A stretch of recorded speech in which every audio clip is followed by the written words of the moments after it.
할렐루야. 오늘도 주님을 의지하고 주님과 동행하는 하루가 되시기를 축복합니다.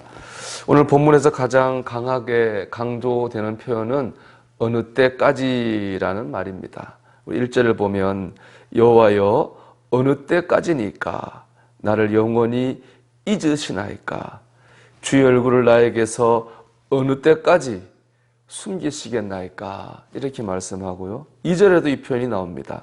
나의 영혼이 번민하고 종일토록 마음에 근심하기를 어느 때까지 하오며 내 원수가 나를 치며 자랑하기를 어느 때까지 하리까.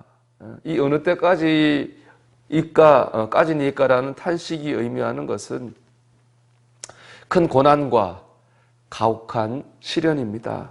마치 하나님께서 나를 버리신 것 같이 느껴지는 그런 현실입니다. 그런데 본문을 끝까지 읽어가다 보면 이 슬픈 탄식이 변하여서 기쁜 찬송이 됩니다. 5절 하반절에서 6절입니다. 나의 마음은 주의 구원을 기뻐하리이다. 내가 여호와를 찬송하리니 이는 주께서 내게 은덕을 베푸심이로다. 할렐루야. 하나님이 역사하시면, 하나님이 은혜 주시면 슬픈 탄식이 변하여 기쁜 찬송이 됩니다. 우리에게 이 은혜가 임하게 되기를 주의 이름으로 축원합니다. 그럼 우리가 이렇게 슬픈 탄식이 변해서 기쁜 찬송이 되는 은혜를 받으려면 어떻게 되겠습니까? 첫째, 무슨 일이 있어도 기도의 줄을 놓지 말아야 됩니다. 오늘 본문 보면 다윗은 기도했습니다. 어느 때까지니까 이 탄식 자체가 기도입니다. 기도란 아름다운 표현으로 좋은 마음만을 올려드리는 것은 아닙니다. 탄식도 기도입니다. 우리가 살다 보면 힘들어서 기도가 안 될 때가 있습니다. 주여 주여 그저 탄식만 나올 때도 있습니다. 하지만 하나님은 그 탄식도 들으십니다. 하나님 우리의 작은 신음에도 반응하시는 분입니다. 그렇기 때문에 우리는 어떤 상황에서도 이 기도의 줄을 놓지 말아야 됩니다. 원망을 하든 탄식을 하든 하나님 앞에 서야 되고 우리의 마음을 쏟아내야 됩니다. 그럴 때 슬픈 탄식 변하여 기쁜 찬송이 될 줄로 믿습니다. 두 번째, 특별히 눈을 열어주시기를 기도해야 됩니다. 본문 3절을 보면 다윗은 눈을 열어주시기를 기도합니다. 여호와 내 하나님이여 나를 생각하사 응답하시고 나의 눈을 밝히소서. 영적인 눈이 열릴 때 슬픔이 변하여 기쁨이 됩니다.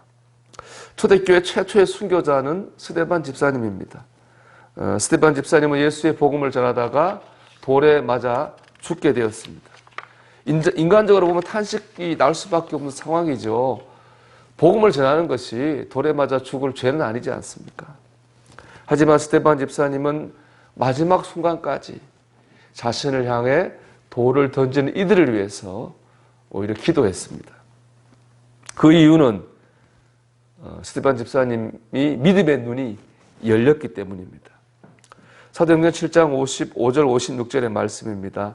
스데반이 성령에 충만하여 하늘을 우러러 주목하여 하나님의 영광과 및 예수님께서 하나님 우편에 서신 것을 보고 말하되 보라 하늘이 열리고 인자가 하나님 우편에 서신 것을 보노라 한대.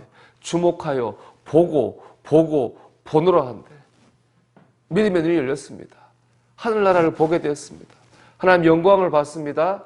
하나님 우편에 계신 예수님을 봤습니다. 그러자 죽는 자신이 불쌍한 게 아니라 자신을 향해 돌을 던지는 그들이 더 불쌍해 보였습니다. 그래서 그들을 위해서 기도한 것이죠. 믿음의 눈이 열릴 때 우리는 우리와 함께 계신 주님을 봅니다. 하나님의 영광을 보고 하나님의 뜻을 깨닫게 됩니다. 그럴 때 슬픔은 변해서 기쁨이 됩니다. 나는 같이 살기로 했다라고 하는 책의 저자 한근영 사모님은요, 이제 남편이 부목사님이셨는데 사역 중에 섬유 근육통 증후군이라고 하는 희귀질환을 얻게 돼가지고 사역을 사임하게 됐습니다. 거기다가 또 두 아들까지 마음의 병을 얻어서 앓게 됐습니다. 하나가 와도 견디기 힘든 고난들인데 이 고난들이 한꺼번에 왔습니다. 그 사모님도 가위 눌림과 약몽 우울증에 시달리게 됐습니다. 하루는 사모님이 하나님께 울부짖었습니다. 하나님, 왜 저를 내버려 두시나요? 이 망망대해 한복판에서 어떻게 헤쳐 나가라고요. 1시간쯤 그렇게 탄식하며 기도했는데 이 마음 가운데에 주님의 음성이 들렸습니다. 나는 너를 한순간도 버려둔 적이 없단다. 그때의 은혜를 한근영 사모님은 이렇게 고백합니다. 그분은 폭격을 맞아 이리저리 휩쓸리는 내 영혼의 난파선에 같이 타고 계셨고 나는 그분을 의뢰하며 다시 분연히 일어서기로 했습니다. 주님의 은혜로 한근영 사모님은 일어섰습니다. 현재 한근영 사모님은 남편 목사님과 함께 인천의 교회를 개척하고 어려운 이들을 돕는 그런 목회를 하고 있습니다. 제가 그분의 책에서 감동을 받았던 부분이 있습니다. 이제 어려우니까 누가 준 그 구멍이 숭숭 난 얼갈이 배추로 국을 이제 끓여 먹게 되었는데 그걸 먹으면서 은혜를 받았다는 겁니다. 그때 은혜를 이렇게 썼습니다.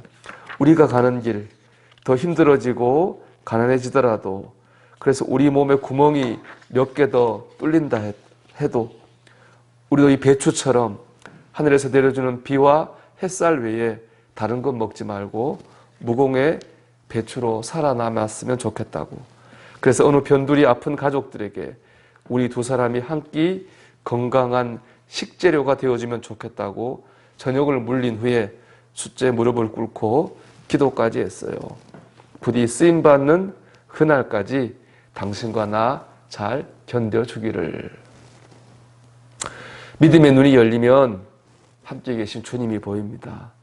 주님이 주실 영광이 보입니다. 주님의 뜻이 보입니다. 그러면 내가 가야 할 길도 보입니다. 그래서 믿음의 눈이 열리면 슬픈 탄식이 변하여서 기쁜 찬송이 되는 것이죠. 여러분 오늘도 기도하십시오. 하나님 탄식이라도 하나님을 바라보십시오. 믿음의 눈이 열리게 되기를 축복합니다. 그래서 여러분 안에 있는 슬픈 탄식이 기쁨의 찬송으로 변화되는 은혜가 있기를 주님의 이름으로 축원합니다.